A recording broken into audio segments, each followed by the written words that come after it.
Bigla mo akong tinawag mula sa dilim papunta sa liwanag. Hindi pa ako handa, hindi ko alam bakit ngayon, bakit ako.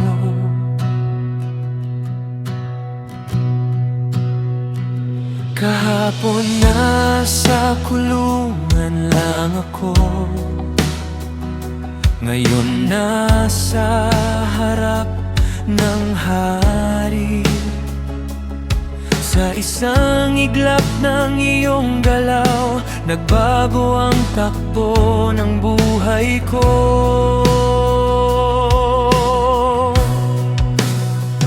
Sinabi kong hindi ito galing sa'kin, ikaw ang nagbibigay ng sagot.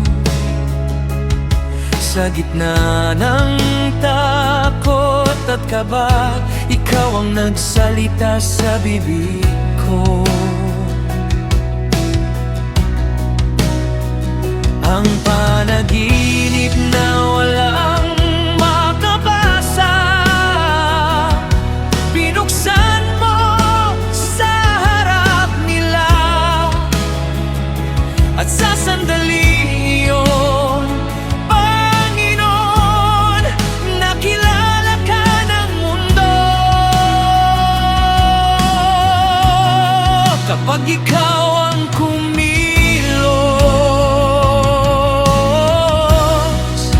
walang makakapigil.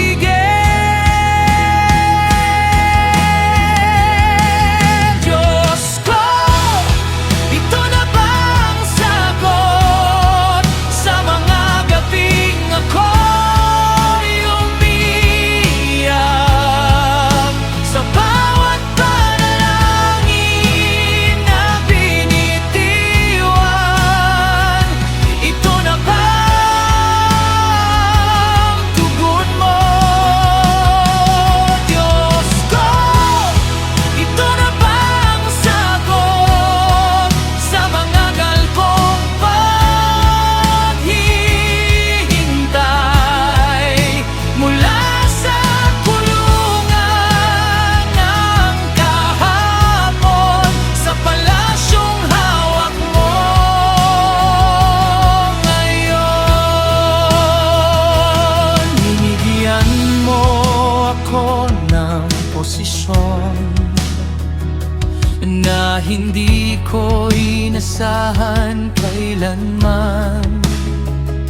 Mula sa wala, itinaas mo ako sa lugar ng pamamahala.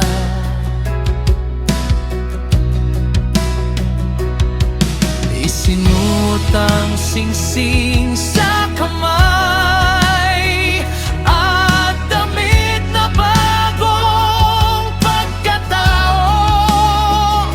Hindi lang sitwasyon ang binago mo, pati pangalan ng bukas ko.